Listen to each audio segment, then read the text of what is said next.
47절에서 50절 말씀입니다. 마태복음 13장 47절에서 50절 말씀 우리 다 같이 함께 합독하시겠습니다. 또 천국은 마치 바다에 치고 각종 물고기를 모는 그물과 같으니 그물에 가득함에 물가로 끌어내고 앉아서 좋은 것은 그릇에 담고 못된 것은 내버리니라. 세상 끝으로 이러하리라. 천사들이 와서 의인 중에서 악인을 갈라내어 풀무불에 던져 넣으니 거기서 울며 이를 갈리라. 아멘.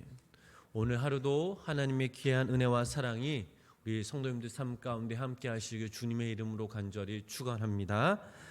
마태복음 13장 말씀을 읽어보면 천국에 관한 비유가 나옵니다. 예수님은 이 비유들을 쉽게 설명해 주셨지만 그러나 그 내용을 보면 전체가 조직적이고 또한 완벽한 천국에 대한 그림을 보여주고 있습니다. 우리가 이해할 수 없는 경험할 수 없는 그 천국을 우리의 일상생활의 경험을 통해 알려주고 계십니다. 즉 천국은 멀리 있는 추상적인 개념이 아닌 예를 들면 농사를 짓고 고기 잡는 현실적이고 구체적인 그 삶 속에서 천국은 시작된다라는 것입니다. 그러므로 우리의 믿음 생활은 실제적입니다. 도피가 아닌 추상적인 개념이 아닌 바로 현실 참여가 바로 이 천국이라 시작이라는 것입니다. 오늘 저희들이 읽은 본문 말씀을 보면 천국의 7번째 비유가 나옵니다. 천국은 마치 고기를 잡기 위해 그물을 던지는 것과 같다는 이 비유를 통해 천국은 이렇게 완성되며 어떻게 결론을 나는지 우리는 알 수가 있습니다. 이 비유는 종말론적 심판을 강조하는 곡식과 가라지 비유와 유사한 것으로 세상 마지막 때에 천사들이 의인과 악인을 구별하여 의인은 천국에 들어가고 악인은 지옥에 던질 것이라는 그런 요지입니다. 한마디로 천국 복음을 받아들이는 자는 이렇게 구원이 방편이 되지만 그러나 이것을 거부하는 자는 바로 멸망의 근거가 된다라는 그런 말씀입니다. 자, 우리 다시 한번 본문 47절 말씀을 우리 다시 한번 우리 함께 읽어보도록 하겠습니다. 또 천국은 마치 바다에 치고 각종 물고기를 모는 그물과 같으니. 아멘. 당시 갈릴 사람들의 삶은 바로 고기잡이의 그런 실제적인 삶이었습니다.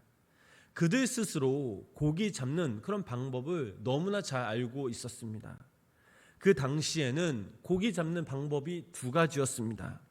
한 가지 방법은 마태복음 14장 18절 말씀에 나오는 것처럼 갈릴리 해변에 다니시다가 두 형제 곧 베드로와 하는 시몬과 그의 형제 안드레가 바다에 금을 던지는 것을 보시니 그들은 어부라라는 이 말씀을 통해 여기서 베드로와 안드레가 사용했던 그물은 바로 손그물이었습니다.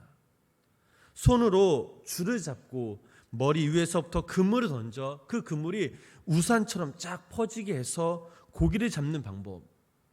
요즘은 우리나라에서 이렇게 잡지는 않지만 예전에 잡았던 투망으로 고기 잡는 그런 방법을 생각하시면 됩니다. 또 한 가지는 오늘 본문에 나오는 것처럼 손 그물보다 훨씬 큰 그물을 바다나 호수에 던져서 여러 사람이 혹은 배가 그물을 끌어들어 올립니다. 이 방법으로 고기를 잡으면 대량으로 잡게 되고 또 여러 가지 종류의 고기를 잡을 수가 있습니다. 그렇다면 왜 예수님은 천국을 고기 잡는 그 그물에 비유하셨을까요?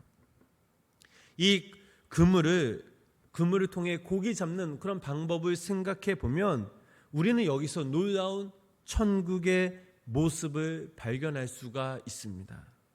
첫 번째로 하나님이 자기 백성을 자녀 삼아 주시고 또 인도하시는 모습이 어부가 그물을 쳐서 물고기를 끌어오는 것과 같습니다. 여기서 하나님의 적극적인 그런 모습을 우리는 발견할 수 있습니다. 이 말은 즉 하나님께서 자기 백성을 찾으신다라는 사실입니다. 하나님 당신이 그물을 쳐서 천국 백성을 자신의 품에 들어오도록 인도하신다는 것입니다. 여기에 하나님의 귀한 은혜와 사랑이 있습니다. 그리고 선택도 있습니다. 원하든 원하지 않든 우리 모두는 하나님의 그물에 걸린 사람들이며 이 그물에 걸린 사람은 바로 천국을 소유할 수 있다라는 사실입니다. 또한 여기서 우리는 우리를 사랑하시며 인도하시는 하나님의 적극적인 모습을 발견합니다. 이 사랑은 수동적인 사랑이 아닌 바로 능동적인 사랑, 또한 우리를 위해서 당신의 독생자 아들 예수 그리스도를 십자가에 못 박혀 죽게까지 우리를 구원하신 하나님의 그 크신 그 사랑을 우리는 엿볼 수가 있습니다. 이것이 바로 천국은 그물을 던지는 것과 같다라는 그런 말씀의 뜻입니다. 두 번째로 일단 그물에 걸려든 이 고기는 어부의 손에 잡히게 된다라는 사실입니다. 고기가 그물에 걸면 이 어부는 그물이 점점 재게 될 것입니다. 그리고 결국에는 어부들의 손에 이 고기가 잡히게 됩니다. 이것은 무엇을 뜻합니까? 하나님에 의해 통치되고 하나님의 그 손에 죄어짐을 의미합니다.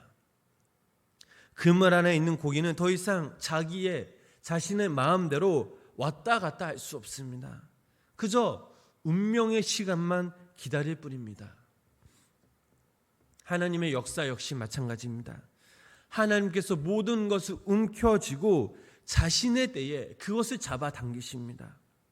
이 세상 그 누구도 자신의 뜻대로 살아갈 수 없으며 영원히 살 수 없습니다.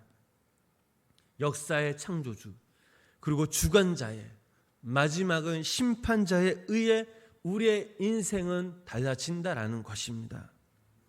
무엇보다 우리가 하나님의 그 손에 움켜질 때에 역사의 종말에 가까워질 때에 고난과 고통도 많이 있겠지만 동시에 선과 악이 분명하게 나타난다라는 사실입니다. 선인과 악인이 구별되기 시작합니다.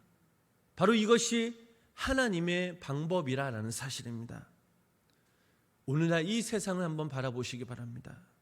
무엇이라고 설명할 수 없는 것들이 점점 움츠러들지 않습니까? 즉 하나님의 때가 오면 우리는 느낄 수가 있습니다. 세상의 모든 악한 것들이 소용돌이치는 것을 우리는 볼 수 있습니다. 자연의 환경도 마찬가지입니다. 하나님의 그 역사의 손에 이 세상 가운데 임하고 있음을 우리는 느낄 수가 있습니다. 계속해서 우리 본문 48절 말씀을 우리 함께 읽어보도록 하겠습니다. 그물에 가득함에 물가로 끌어내고 앉아서 좋은 것은 그릇에 담고 못된 것은 내버리느니라. 아멘. 자, 이 말씀은 가라지 비유에서 추수 때가 되면 농부가 알곡은 모아 곡간에 놓고 가라지는 영원히 꺼지지 않는 그래 불에 넣는 것과 똑같은 내용입니다. 어부가 그물을 끌어올리고 좋은 고기와 나쁜 고기를 구분하는 것, 이것이 바로 하나님의 그때 마지막 그때에 심판하시는 그 일입니다. 우리의 삶의 마지막에는 반드시 결국 심판을 받습니다.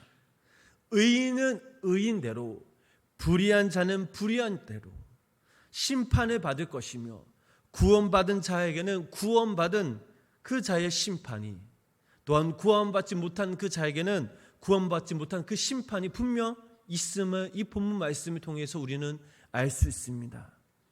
계속해서 49절 50절 말씀 우리 함께 읽어보도록 하겠습니다. 세상 끝으로 이러하리라. 천사들이 와서 의인 중에서 악인을 갈라내어 풀무불에 던져 넣으더니 거기서 울며 이를 갈리라. 아멘.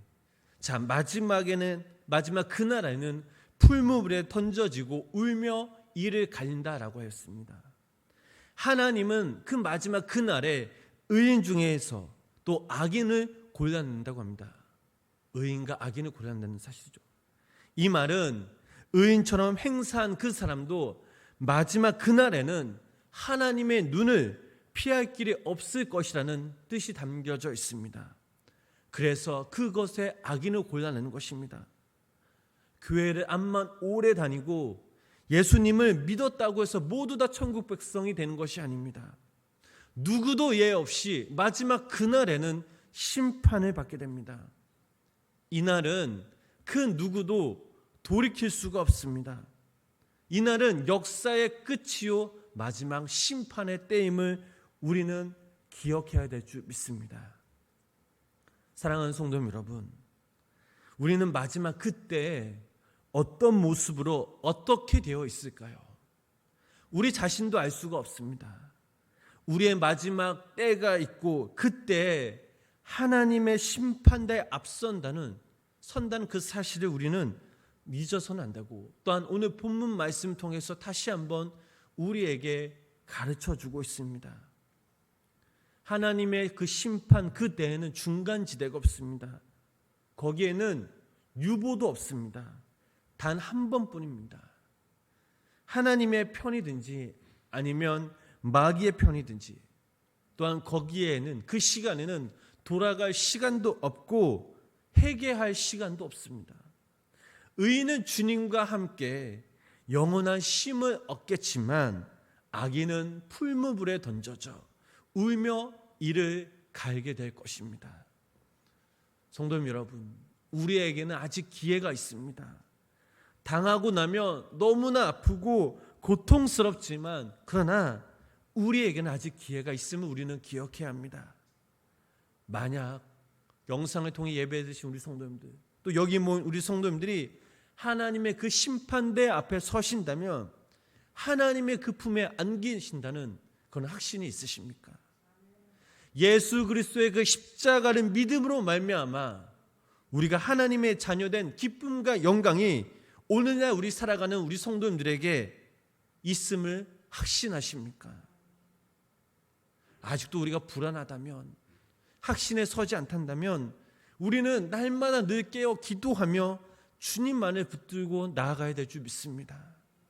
시간이 있다고 우리가 허송세월 보내면 안 됩니다. 결단하고 믿음으로 주님께 우리는 나아가야 될 줄 믿습니다. 사람 누구에게나 인생의 부족함과 연약함과 나약함이 있습니다. 인생의 실수도 있습니다. 그럼에도 불구하고 우리들은 하나님의 의를 추구하며 하나님의 뜻을 품고 우리는 살아가야 될 줄 믿습니다. 주님이 우리를 택하셨기에 지금 이대로 이 모습대로 주님 앞에 가면 안 됩니다. 주님의 그 사랑, 그 십자가의 그 사랑으로 우리들은 날마다 변화되어야 합니다. 주님이 우리를 택하셨기에, 주님이 그물로 우리를 점점 조이시기에 우리는 믿음으로 한 걸음 한 걸음 그 하나님이 조이시는 그 역사 앞에 그물에 건져져야 돼야 합니다. 우리가 변화하고 우리가 하나님의 자녀답게 이 세상 살아간다면 우리는 천국 백성으로서 주님과 함께 영원한 생명을 얻고 주님이 주시는 그 기쁨에 영광의 면류관을 쓸 수 있습니다. 바라옵기는 오늘 하루도 우리 여기 모인 우리 성도님들, 또 영상을 통해 예배 드리시는 많은 우리 성도님들이 하나님께 인정받는 천국 백성이 되도록, 특별히 우리의 삶의 자리에서 날마다 깨어지어 기도하며, 특별히 코로나 이 시대에 더욱더 우리가 하나님의 말씀 붙잡고 의지하며 말씀을 순종하며 행함이 있는 그런 믿음의 삶을 통해서 우리의 삶이 정말 진실되게 신실하게 하나님을 사랑하며 말씀을 붙들고 하나님이 주신 그 능력과 지혜로 날마다 승리하며 살아가시는 귀한 모든 성도님들 되시길 주님의 이름으로 간절히 축원합니다. 기도하겠습니다. 우리를 구원하신 주님, 오늘도 이 시간 우리를 주님의 전으로 인도하여 주시고 또한 이 예배를 통해서 다시 한번 하나님의 귀한 아버지 하나님 깨달음을 주심에 감사를 드립니다. 하나님, 천국 백성이 우리가 날마다 하나님의 마음을 품고 주님을 닮아갈수록 인도하여 주시옵소서. 하나님의 그 그물이 우리를 붙드셨기에, 우리를 건져내오셨기에 우리들도 더욱더 이 땅에서 하나님의 자녀로서 하나님의 거룩함을 추구하며 우리를 통해 주님의 귀한 은혜와 사랑이 흘러넘쳐나는 복의 통로로 쓰임받게 하여 주시옵소서. 하나님, 험악하고 약한 이 세상 가운데 우리가 단 한 사람도 악한 길에 빠지지 않도록, 제약된 길에 서지 않도록 주님께서, 성령께서 날마다 보호하여 주시고, 특별히 아버지 하나님, 우리 생명나무교회 모든 성도들이 하나님 늘 깨어 기도하며 하나님의 말씀을 붙들고 살아가게 하시고, 하나님의 마음을 품고 살아갈 때에 우리를 통해 아버지 하나님, 우리 주변의 환경이 변화되게 하시고, 우리를 통해 천국의 말씀, 천국의 복음이 선포되어지는 놀라운 은혜가, 역사가 우리 가운데 임하게 하여 주시옵소서. 또한 날마다 새벽마다 주님의 전화와서 갈급한 심령으로 주님을 찾으며 기도하며 주님이 예배하는 우리 성도님들 삶 가운데, 특별히 아버지 영상을 통해 예배를 하신 우리 성도님 삶 가운데 성령께서 날마다 함께하여 주시고, 특별히 우리가 간구하며 기도하며 주님께 아버지 앞에 부르짖으며 기도하는 모든 기도 제목들이 하나님이 그때 응답받는 놀라운 역사가 우리 가운데 임하게 하여 주시옵소서. 코로나로 인해서 우리 생명나무 교회와 우리의 가정과 우리의 사업장과 우리의 직장과 우리 특별히 생명나무 유치원, 우리의 보습학원 하나님께서 보호해 주시고 지켜주시고, 특별히 아버지는 코로나 시대 우리가 많은 사람들이 함께 모여 예배 드리지 못하지만, 그러나 아버지 하나님, 우리가 온전히 언제 어디서나 갈급한 그 심령과 마음으로 온전히 하나님께 예배하는 예배자로 서게 하여 주시옵소서. 예수님의 이름으로 간절히 기도드렸습니다. 아멘.